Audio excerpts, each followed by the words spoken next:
Welcome back to Courage in Sports.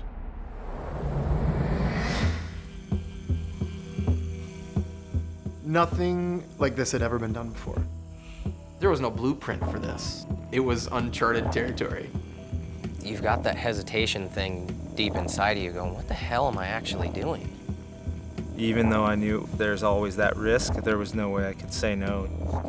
And then once you get there, 135 degrees Fahrenheit, feels like you are opening the oven and just shoving your face in it.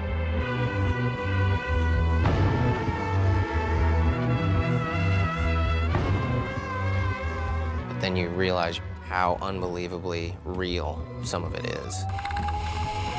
Sirens go off, and the announcements come over the loudspeaker, and you go, wait, what? What's going on? 2 soldiers died that night, you know, and you're just like, you don't even know what to say. But you know that you need to be there still. It's a real tough one to live with, you know.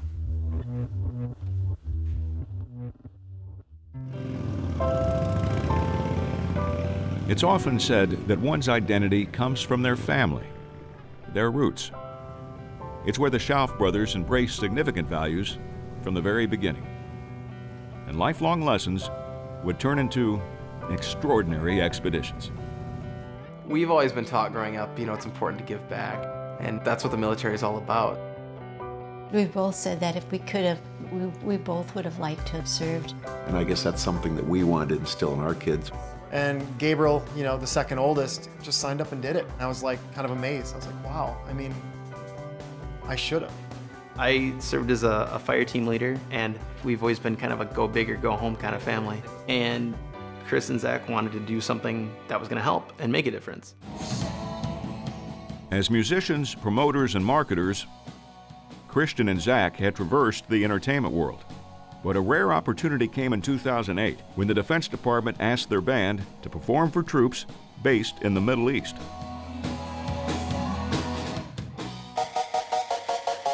Having Gabe in the military when this opportunity presented itself was a huge impact on us. I mean, it's a big part of why we said yes. He's my brother, and I know what he went through. Like, let's go. We'd been overseas so much, and we'd seen a lot of the entertainment that had gone through. There's a lot of cheerleaders, you know, there's a lot of bands. I just kept thinking there's gotta be some way to do something really cool and, you know, something new and interesting. This is an audience that looks a lot like the audience you see at X Games. It's mostly male, it's adrenaline junkies, it's that demographic. If you bring a country band, you get the country fans.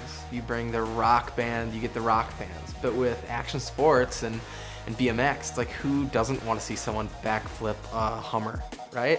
You know, I met this guy, Nate. He can build a skate park in a day, and we can pull in all these BMX guys, and we're gonna go over to Iraq and do shows. I'm super detail-oriented, and he's coming to me with this idea, and I'm like, what about this? What about this? How are we gonna get lumber into the middle of the desert in Iraq? I believed in Nate, and I believed in the idea, and I thought if we could pull it off, it could be amazing. They called it Bikes Over Baghdad. And in 2009, Christian and Zach gathered a group of the most talented and seasoned BMX bikers and left for Iraq. We just landed in Iraq, and we're on Camp Liberty. We're going to be booking shows here tomorrow. We're going to build these ramps. You got to make them portable. We're putting them in a C-130. We're going to fly to the next base. You're traveling all the time, then during the day you're building. Almost every day we were taking someone to the hospital for just sheer exhaustion or dehydration. I sweated so fast I couldn't drink enough. You're so drained from the build and no sleep. I went for it every second, pushed myself all the way to the end of the earth just to try to make the show happen. You know, it's whatever, I'll sleep when I get home. The troops usually help us, and every time I think I'm getting hot, I look over at one of those guys in their full gear, and I go, oh, okay, I'm not hot. He's hot. When you think of what Nate and Ron can pull off in building these skate parks out of nothing, it's magic. There's no other way to describe it. It's the bunny out of the hat. We are so psyched to be out here, and hopefully we're going to take your mind off of where you guys are at for the next hour or so. We're going to get these guys out here and see what sort of moves they got. Oh my goodness!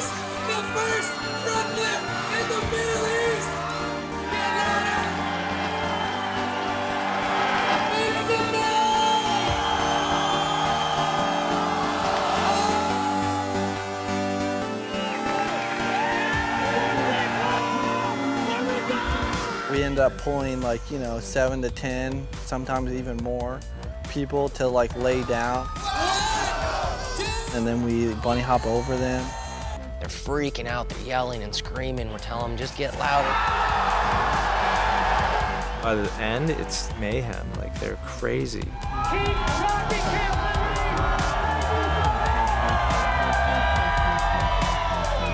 Those nights when the crowd felt like a rock show, that's when I knew it was just, we changed lives. We're there to try to like take their mind off of them being in a war zone in the middle of the desert. I can't even describe how I feel when I see the reactions that we get from those troops. BMXers are awesome.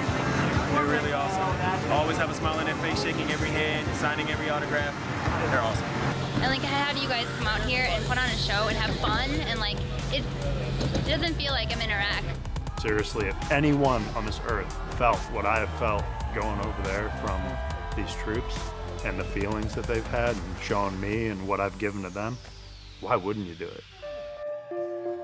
If it doesn't affect you, you have no feelings. It's really the most rewarding thing I've ever done with my bike, for sure, easily.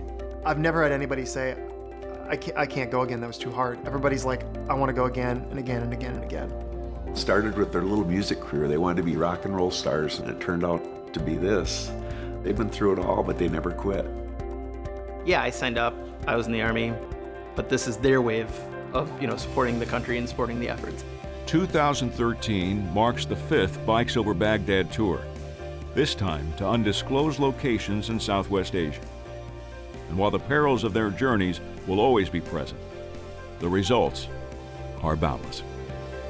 I'd get letters from troops' wives, and they were like, we just want you to know that like, this guy was super bummed and super down for weeks and weeks and weeks. Nothing I could say could change his life. And then one day they get an email and he's happy. And it's like, that's just cool, You can't beat that.